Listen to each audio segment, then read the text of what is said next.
Antes de entender como tudo começou, é preciso voltar ao momento final do caso, porque foi ali que algo incomum aconteceu. A investigação não terminou com uma explicação, um ritual ou uma solução clara, mas com uma decisão rara: o abandono completo. Relatórios internos indicam que, após determinado ponto, continuar no local passou a representar um risco real para todos os envolvidos. Nenhuma coletiva foi feita, nenhum documento detalhado foi divulgado ao público. O local foi isolado e o silêncio tomou conta da história.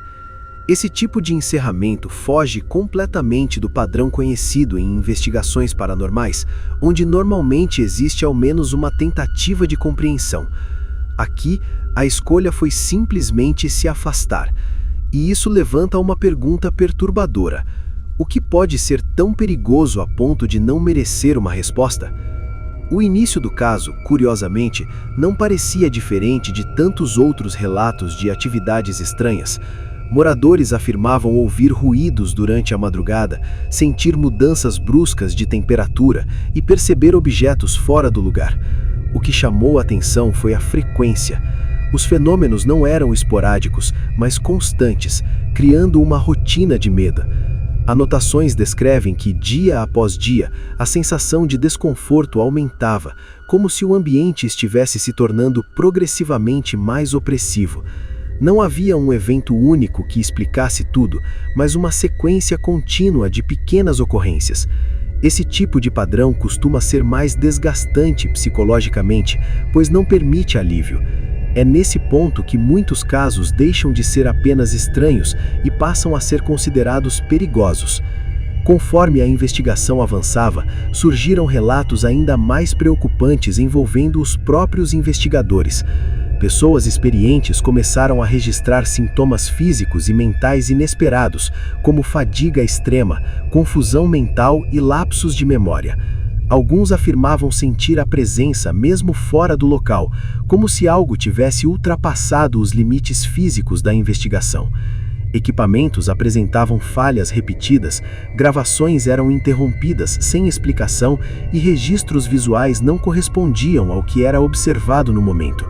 Esses detalhes mudaram completamente a condução do caso.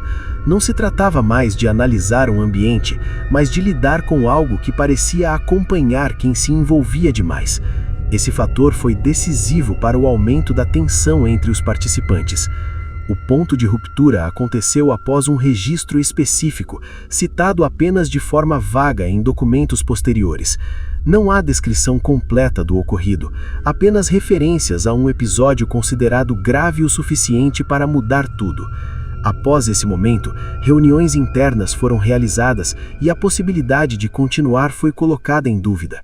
Diferente de outros casos, não houve tentativa de aprofundar ou confrontar o fenômeno.